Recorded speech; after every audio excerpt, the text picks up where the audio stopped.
Hi, I'm the author of the Symbian romance novel series, Heaving Thoraxes, Andrew, and this is Gady's Toys.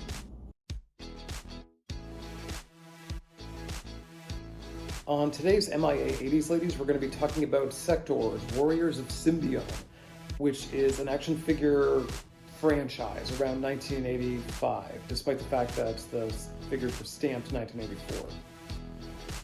Sectaurs were created in part by Tim Clark, who's probably best known as the creator of Boglins. This is where the puppet aspect of Sectaurs comes in.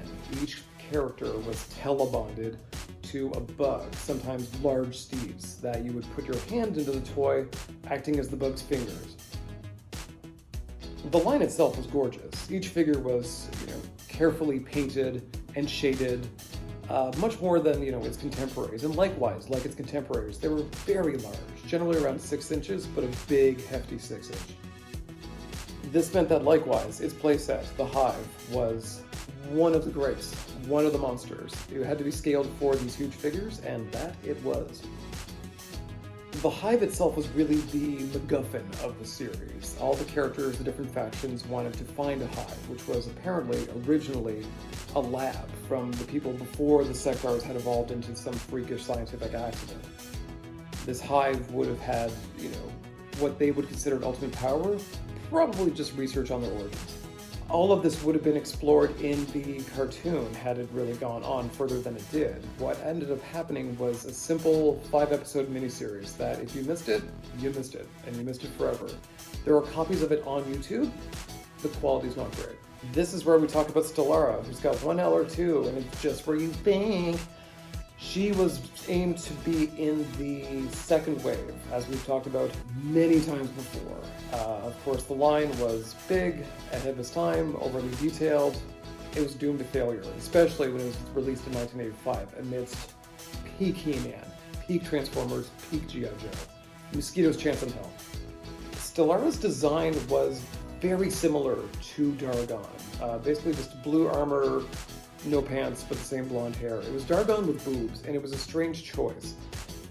This is replicated in the cartoon. She had the exact same look, although in that cartoon she had a very minor role, essentially the owner of a bar, which is very appropriate for a kid's show. This is where I break from where we usually talk about how the toys and the cartoons are linked and, fail together.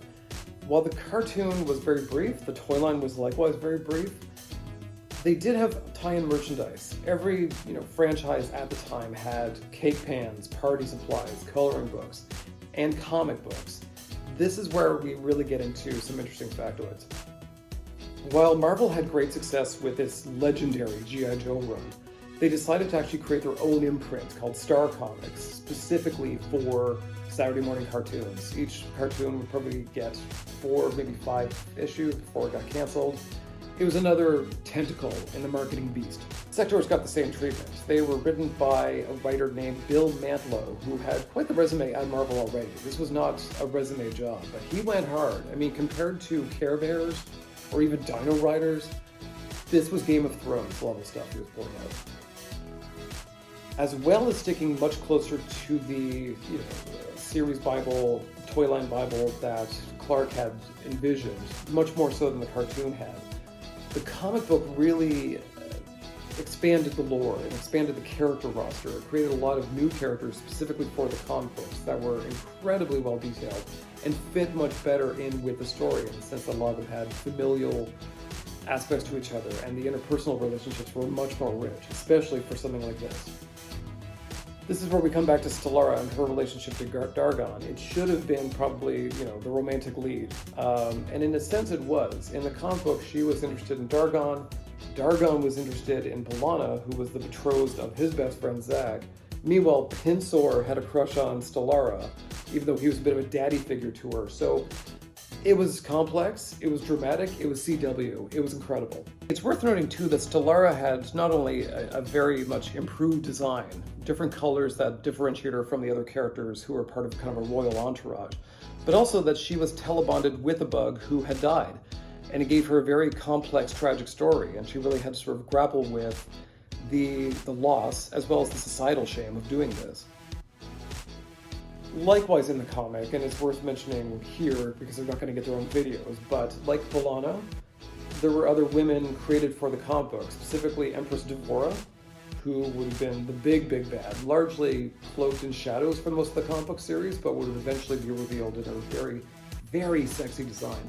Likewise, there was an equally sexy and dangerous Scorpia, who might not, fly with trademark names, but very cool character, very cool design, all of which would make incredible action figures. And about that,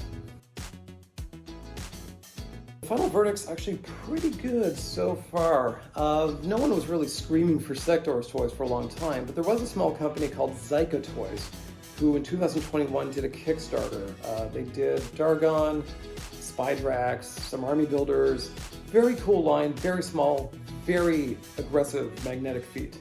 Incredible. I had the line of them. It was a successful backing, and they thought they could go for Wave 2, which they did. Didn't pan out, and unfortunately in that Wave 2, Stellara and the other women were not included, which is a bit of a ding for me. We all thought that was the end of it. Until in 2022, a relatively new company called Nacelle, who are notorious for Netflix documentaries, got into the action figure game, and they are now the king of obscure toy licenses, including Sectaurs, which is one of the first ones that they really kind of, highlighted. And true to form, they did the right thing and included Stellara in their first wave.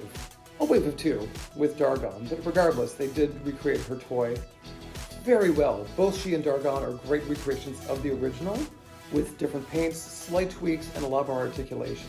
But regardless, both could fit into your classic vintage line, or you could start a new one. Time of recording, Wave 2 is still not up for pre-order, but it will likewise have someone from Wave 2, Lizor, who was supposed to be released, but never was.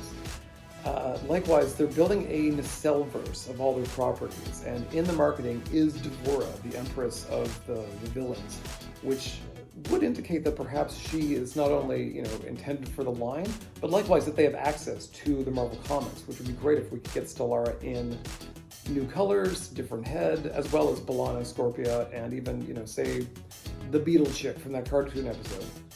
Anything's on the table, and it's very exciting times and very good news for Sectaurs fans and fans of MIA 80s ladies. And that's my 2 cents on Stellara. Very much an interesting character in the sense that she has 2 very different characteristics, 2 different looks, and a lot of possibilities for repaints, which toy companies love. So thank you for watching. If you like this, please like, comment, subscribe, share, all the YouTube things. And I will see you next time on 80s Toys.